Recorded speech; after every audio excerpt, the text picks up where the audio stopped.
Working for you. Good evening and welcome to the news at 7. I'm Rafael Sanchez. A judge and two other men now facing criminal charges in connection to a fight and shooting near Lucas Oil Stadium back in May. It's not only Judge Andrew Adams of Clark County facing legal trouble. Criminal charges have also been filed against two other men, Brandon Kaiser and Alfredo Vasquez. The three now expected to surrender to authorities for their involvement in a fight and shooting that happened on May the 1st outside a White Castle in the downtown Indianapolis area. The prosecutor's office called on two grand juries to review this case. In situations where it appears to us that self-defense will be an ultimate issue, a potential issue, it is not unprecedented that those are matters that we have presented to the grand jury in the past to let the grand jury sort it out. The Marion County Grand Jury declined to file charges against another judge, Clark County Judge Bradley Jacobs. New at 7, a man accused of shooting and killing an Indianapolis convenience store clerk will spend more than 52 years in prison. Desi Thomas pleaded guilty to the June 2014 murder of Harry Briggs. Briggs was found shot to death at the Joe's Junction convenience store and gas station on West Troy Avenue and Lyndhurst Drive. He was working as a cashier when he was murdered. Security video showed a suspect identified as Thomas committing the robbery and shooting Briggs. Thomas was arrested 6 weeks after the murder. New tonight, a federal judge has blocked an Indiana law that would ban a second trimester abortion procedure. Supporters of the ban call the procedure abortion dismemberment. That law passed by Indiana this spring was set to take effect on July the 1st. The order putting the law on hold was released hours after the U.S. Supreme Court declined to revive a similar law in Alabama. It is a time of year to get away and enjoy the summer season. Tonight, the latest on a growing scam that's tricking people out of thousands of dollars. The scheme so sophisticated, even the savviest of consumers can become a victim. Call 6 Investigates. Kara Kenny shows you how to protect yourself with a story you will only see on RTV6. Here's how the scam works. You get a phone call. It's a company. They say they want to buy your timeshare and they offer you a great deal. But you find out later there's a catch. Jenny Ali of Cloverdale has a timeshare in Branson, Missouri, but it's too expensive, so she wants to get rid of it. She got a call from a company who offered to buy her timeshare. Jenny researched the company's name, and it was a legitimate company. Turns out it wasn't. Now Jenny is out the $4,000 in fees the scammers had her send them. The Better Business Bureau says the scam is huge right now as many Hoosiers look to unload timeshares they're not using anymore. What do you want people to know? I want people to know to be very skeptical and do your research. And again, I did do my research and I still got it. So just make sure that you know for certain what you're dealing with before you ever send that money. The Better Business Bureau conducted an investigation into a timeshare company called D&W International Closings. Its address, 210 North Meridian. But Call 6 Investigates checked and the business doesn't even exist. Bottom line, there are legitimate businesses who will buy timeshares, but many are a scam. So make sure you know who you're dealing with. Here's how to protect your money. Never wire it, especially overseas. Don't use company that asks you to pay fees up front. And lastly, check out the business first on BBB's Scam Tracker. Kara Kenny, RTV6. More news at 7 in Carroll County. 36 dogs and other animals will be looking for new homes soon after they were rescued by the sheriff's office, which helped rescue the animals from a home in Camden after a month-long investigation. In May, they received a complaint about animal cruelty at that home. Deputies say the dogs, cats, and chickens on the property were living in what they call putrid conditions. The sheriff's office says homeowners James and Sharon Ballard face numerous criminal charges, including animal cruelty. Amtrak will end its Hoosier State passenger line between Indianapolis and Chicago this Sunday. Amtrak cites the loss of funding in Indiana's new state budget as the reason for the eventual removal of the Hoosier State line. The 4-days-a-week train will not run after June the 30th. That's when the $3 million annual state subsidy comes to an end. Governor Holcomb's administration said the subsidy of about $100 per passenger was too high. There was another Amtrak-operated line going from Indianapolis to Chicago 3 days a week. We are still over 2 hours away from sunset. It will take a while for these temperatures to cool down. That made it to the low 90s in northeast Indiana. Central portions of the state upper 80s, and we're in the mid 80s right now. 85 in Indianapolis, 3 degrees warmer in Terre Haute. Take today and move it to tomorrow, and this Sunday there's a slight change we'll talk about. We'll get into that in a second. Through the evening hours, the thunderstorms that have been to our west are fading away. We'll stay dry and warm. Temperature at 11 o'clock tonight will still be well into the 70s. I think he made the city and central Indiana better. And he would be too modest to say that. He would be too humble to say that. He would feel this is, dressing it up too much. But he did, because he has a conscience. And he was working to make this area, this city, this region, a better place to live and to work. That was former RTV6 anchor Dion Willis, a good friend of veteran reporter Derek Thomas. Just a few minutes ago, Derek signed off from RTV6 after serving this station and all of central Indiana for 40 years, 2 months, and 15 days.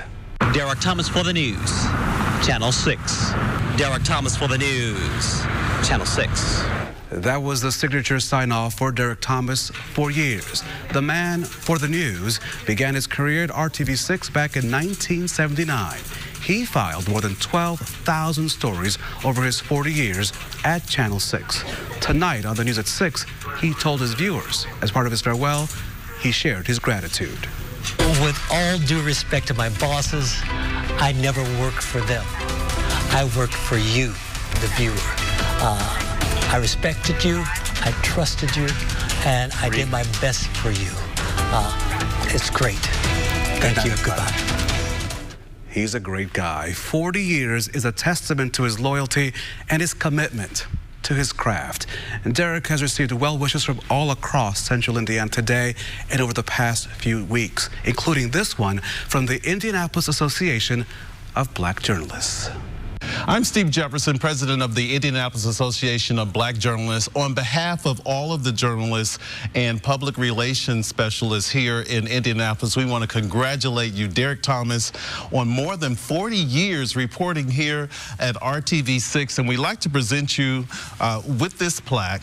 Congratulations, sir. We appreciate everything that you've done here in the Indianapolis market. Thank you very much. I have enjoyed my time here. It's been special from the beginning to the end. Derek covered stories of all kinds, as you can imagine. Among his specialties was covering the courts in Marion County. Today, Derek received a nod from the Marion County prosecutor for his years of service. I would like to acknowledge that it's my understanding that this is the final day for work. Derek Thomas, who after 40 years of being a legend here in Indianapolis, is signing off one last time. Derek Thomas, the news. Thank you. Enjoy your retirement. He is an icon. We wish Derek all the best. He will be missed and leaves behind a legacy of excellence here in the studios and newsroom of RTV6. Derek Thomas for the news, Channel 6. Job well done. Next on the News at 7, shopping online is convenient, but are you being manipulated by retailers eager to seal the deal? Coming up, a study exposes the so-called dark patterns. Where the News at 7 continues. RTV6 is working for you. This is RTV6 News at 7, working for you. Tonight, health officials are warning people who attended a wrestling event in southern Indiana to get tested for HIV and hepatitis C due to possible exposure to blood-borne pathogens. This all happened in New Albany in Floyd County, which is near Louisville along the Ohio River. The Floyd County Health Department says those at last Sunday's Welcome to the Rec Room event in New Albany may have been exposed to blood or bodily fluids.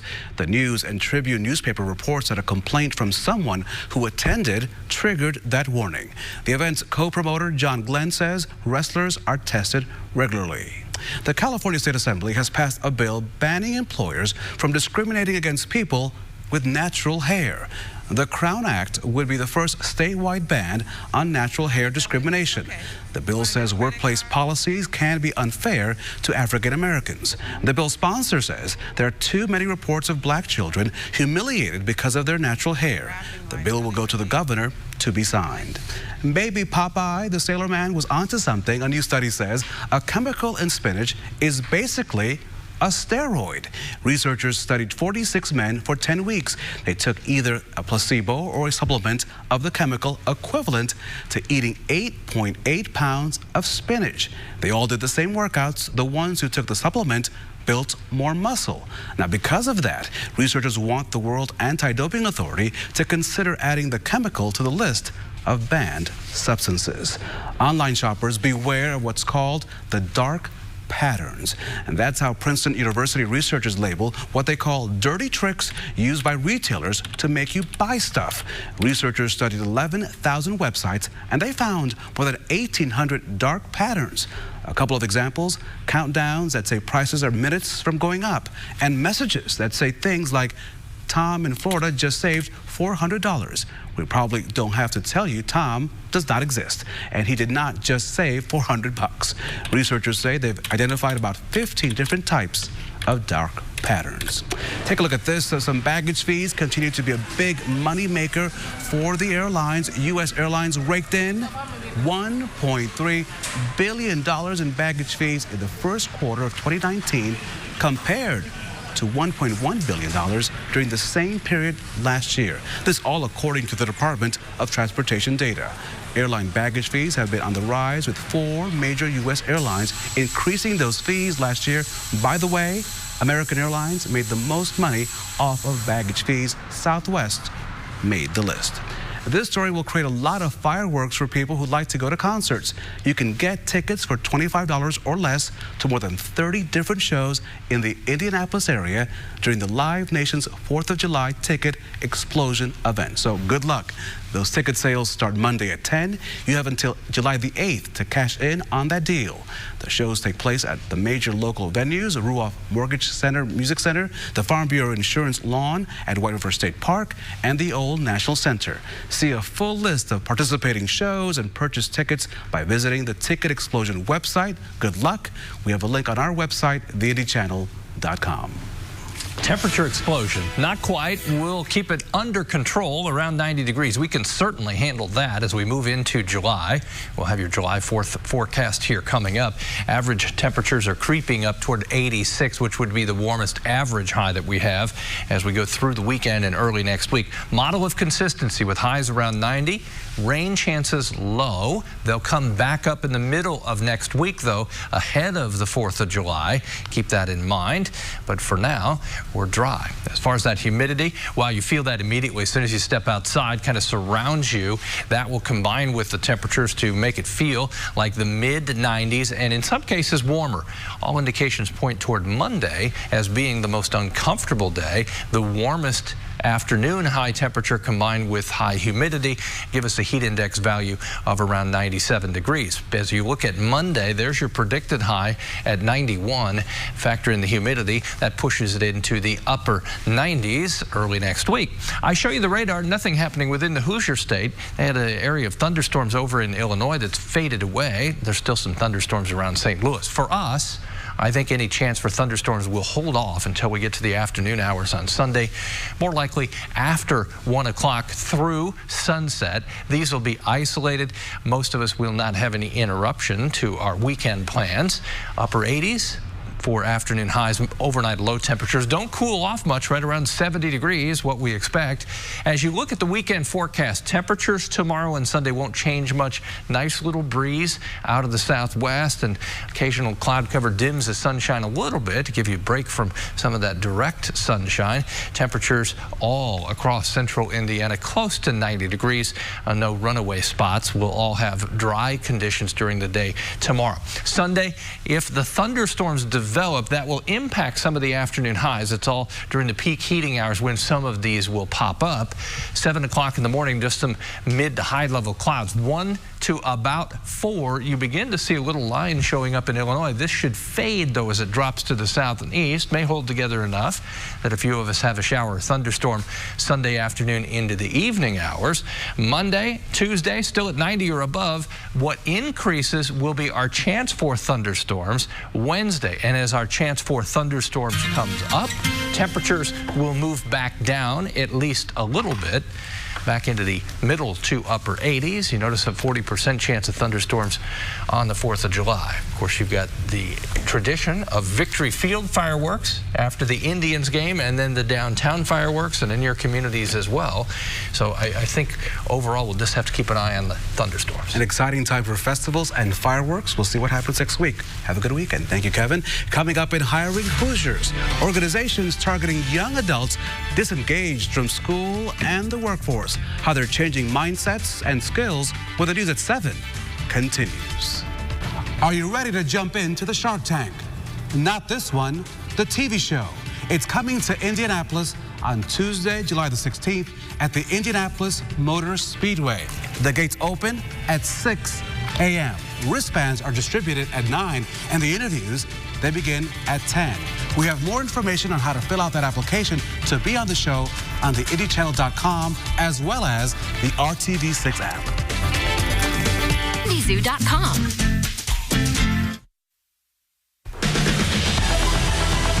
Hiring Hoosiers, our initiative aimed at connecting you to the tools and the resources to further your education as well as your career. Let's talk about the Pivot Re-Engagement Center on the Far East Side of Indianapolis, targeting young adults who are disengaged from school or the workforce. RTV6's Amanda Starantino shows us how the Power Huddle is preparing young adults to connect skills with passions and workforce needs. Right now, I call this the redemption stage. I've had a lot of bad things going on, but I'm trying to right it by using all the resources I can get. Tamia Lewis is finishing up her week-long Power Huddle course at the Pivot Re-Engagement Center located at the Finish Line Boys and Girls Club on the Far East Side. I came in here to help my boyfriend, and I was going to leave, but it seemed interesting, so I kept coming back. The fact that it seems like there's a lot of positives, it seems like they're very determined to help the youth. It seems like they really care and they don't want to see people down in life. So I was like, this is something I can use. This 5-day course is here because of a partnership between Employ Indy, Finish Line Boys and Girls Club, and the Community Alliance of the Far East Side. The Power Huddle is a bridge program to help young adults advance their life goals, whether that be getting a GED, getting into a trade school, enrolling in college, or finishing a high school equivalency. Tim Swain facilitates these sessions. The Power Huddle helps them to go from what's oftentimes a fixed mindset to a growth mindset that enables them to learn, okay, what are the things that I need to know in order to position myself to take advantage of the resources available in my city so I can just, accelerate and advance my life goals. Throughout the week, participants of this Power Huddle will do different activities to help with their job development plans, like these vision boards where they're quite literally laying out their goals right in front of them. So at the end of the day, if we can help young individuals get jobs, get trades, and become, to have a skill set where they can engage in systems right now to help stop the cycles of poverty, stop the cycles of, sometimes crime and what may have you, then all we're going to do is just help our city become a stronger city that we want it to become ultimately. Tamia is looking forward to advancing her career and learned a few things here that will help her reach her goals. Sometimes you just got to dig deeper to figure out why you're stuck where you are and learn how to get out of that pit. After this, I'm going to keep in contact with them, hopefully get a mentor, finish my college, hopefully get my degree in accounting. So after this program, I definitely plan on doing a lot. In Indianapolis, I'm Amanda Starantino, RTV6 News. And thank you so much. If you know someone between the ages of 16 to 24 who is not in school, they are eligible to take advantage in the Power Huddle at the Pivot Re-Engagement Center. It is free, and those who join up will do a 1-week course that runs from 10 a.m.